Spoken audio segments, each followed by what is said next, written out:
नमस्कार। कामतगिरी अभय न्यूज में आप सभी दर्शकों का स्वागत है और मैं हूं परवेज। अब डालते हैं एक नजर आज के मुख्य समाचारों पर। समाचार विस्तार से मिलते हैं छोटे से ब्रेक के बाद और आप देखते रहिए अभय टीवी। गुरु कृपा पब्लिक स्कूल प्रयागराज रोड करवी चित्रकूट। हमारे यहाँ प्ले ग्रुप से लेकर कक्षा 8 तक की शिक्षा कुशल अध्यापक अध्यापिकाओं द्वारा दी जाती है। प्ले ग्रुप के बच्चों के लिए खेल खेल में शिक्षा देने का प्रावधान है, जहाँ बच्चों को लाने और ले जाने के लिए बस की सुविधा है। वहीं प्राकृतिक सौंदर्य के बीच बच्चों को शिक्षा दी जाती है। बच्चों को खेलने के लिए खुला मैदान है।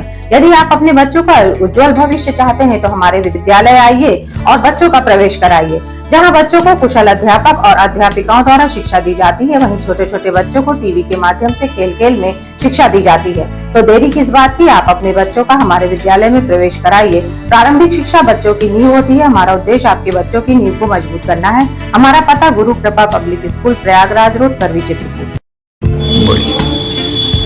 नमस्कार दोस्तों, मैं डॉक्टर राकेश सिंह कल्याण हॉस्पिटल से समस्त जनपदवासियों को मेरी तरफ से होली की बहुत बहुत शुभकामनाएं। देखिए, एक तो होली के समय आप लोग सिर्फ प्राकृतिक रंगों का उपयोग करें और जिसमें गुलाल हो सकता है, फूलों का रंग हो सकता है। इनको यूज करेंगे तो हमारी स्किन को या आंखों को कोई दिक्कत नहीं होगी। जितने भी मिलावटी शीशे वाले रंग आते हैं इनको बिल्कुल भी प्रयोग ना करें, इससे आपकी त्वचा खराब होगी। अगर आँख में चलेगी तो आपकी आँख की रोशनी भी जा सकती है और स्किन की बहुत सारी समस्याएं हो सकती हैं। इसलिए सिंथेटिक रंग ना यूज करें। समाचार बुलेटिन में आपका पुनः स्वागत है।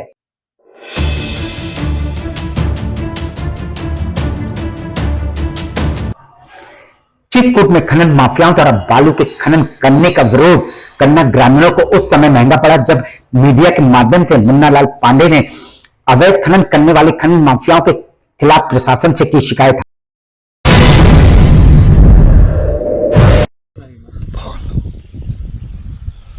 हाँ, यहाँ जेसीबी थी, आई थी, रास्ता बनाई थी और वहाँ खनन पहुँची है।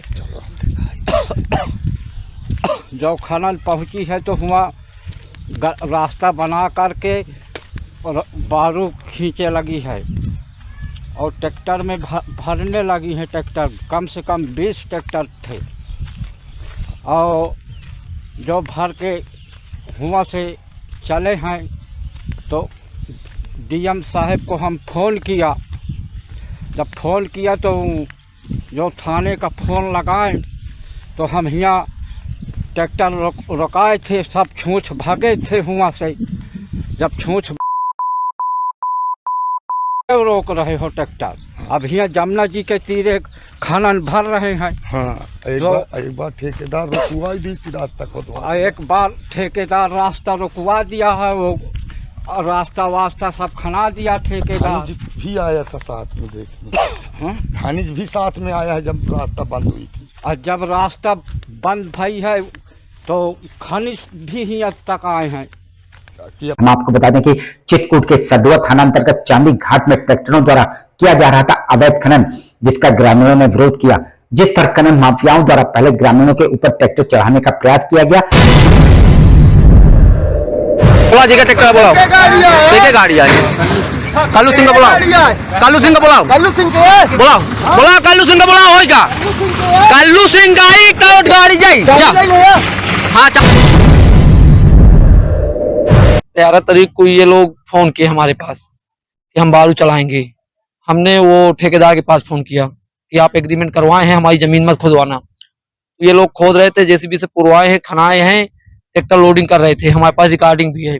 हम खनिज के पास फोन किए, थाना में फोन किए, 4 घंटा वहाँ पुलिस नहीं गई। ये ट्रैक्टर चढ़ाकर हम लोगों के पास भाग गए। सिर्फ बंधक बनाने के भी आरोप लग रहा, बता रहे फायरिंग की ऐसे। ये जो आपने देखा होगा दाढ़ी बढ़ाए एक अपने को बता रहे थे मंदिर के पुजारी हैं, इनके खिलाफ खुद उस थाने में कई मुकदमे हैं और उस गांव में जैसा आम छवि है, ये और इनका परिवार, खास करके ये और इनके बेटे अनावश्यक विवाद बढ़ाते रहते हैं, विवाद करते रहते हैं। किसी तरह की कोई ऐसी बात प्रथम दृष्टया रात में हमारे एसओ भी वहाँ पहुँचे थे, हल्का प्रभारी भी पहुँचे थे, ऐसी बात प्रमाणित नहीं हुई है। लेकिन सरदुआ क्षेत्र में चोरी छिपे इस तरह का बालू खनन करने की शिकायत मिलती रहती, पुलिस और खनन विभाग रोकता रहता है। ये कुल मिलाकर के लड़ाई उसी में बंदर बांट की।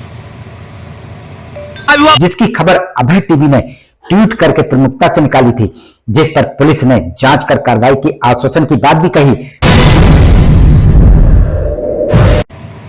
बीती रात में 12:03 पर सरधुआ से एक फ़ोन मेरे पास आता है। आवाज़ से लग रहा था कि कोई बुजुर्ग आदमी, लेकिन वो धारा प्रवाह अपनी बात बोले जा रहे थे। अंत मुझे उन्हें कई बार टोकने के बाद सफलता मिली, तो बताया कि हाँ, गांव हमारा चिल्लीमल है, सरधुआ। मैंने तत्काल एसओ को भेजा। उसने बताया सर संज्ञान में है, दरोगा जी पहुंच चुके हैं, मैं भी रास्ते में हूँ। सब एसओ जब वहाँ पहुँचा और इनसे उसने तहरीर मांगी और कहा कि जो मजरूब है चलिए उनका मेडिकल कराएं, तो ये जिद कर गए कि मैं नहीं थाने जाऊँगा, न तहरीर दूंगा, न मेडिकल कराऊँगा, मैं जा रहा हूँ करगिल। इसकी भी रिकॉर्डिंग है वीडियो पर। पुलिस की कार्रवाई तो नहीं हुई, बल्कि ग्रामीणों के ऊपर खनन माफियाओं ने जानलेवा हमला कर दिया, जिसका खामियाजा मुन्नालाल पांडे ने घायल होकर चुकाया।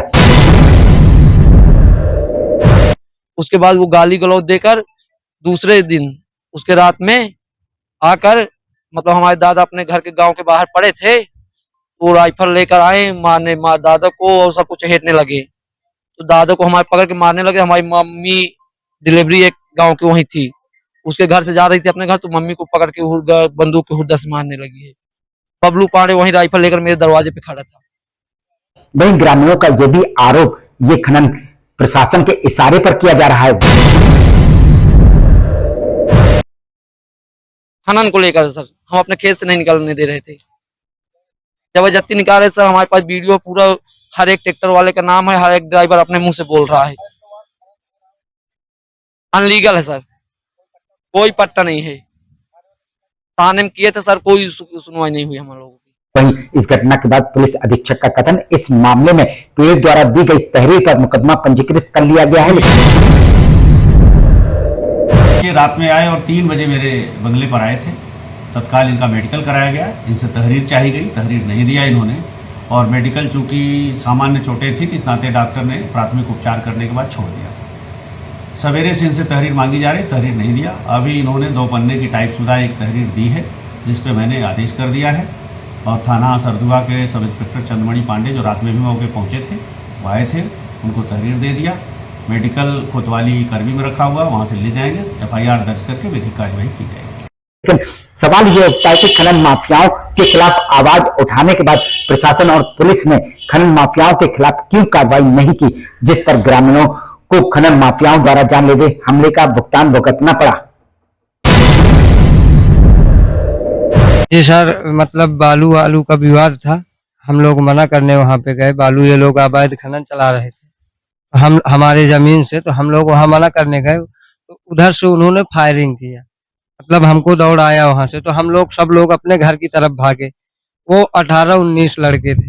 हम अपने घर की तरफ आए तो जो है पापा हमारे निकल के आए, सो रहे थे, बचाने के लिए सब आए, तो पापा को हमारे मारने लगे।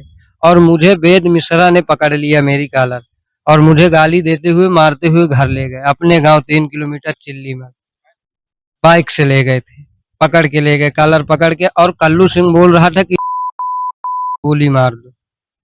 कल्लू सिंह ये शब्द बोला है कि इसका काम ही खत्म करो ताकि पता न चले घर में। फिर जो है चंद्रमणि साहब जी को फोन किए, हमारे सरधुआ इंचार्ज, तो हमारा भाई, बड़ा भाई धोनी ने फोन किया कि हमारे भाई को किडनैप कर लिए हैं। तो मुझे चंद्रमणि साहब जी ने 12:30 बजे प्रधान जी के घर से, करुणेश मिश्रा के घर से मुझे छुटवा के लाए। जी 3 घंटे सर। जी बांध के ले गए, हाथ बांध के ले गए। ये देखो लाठी भी मारा है, यहाँ थापर भी मारे, बांध के ले गए हैं। मारपीट में सर जी 18-19 लड़के थे, पर 10-15 लोगों का तड़ाका बज रहा है मेरे ऊपर।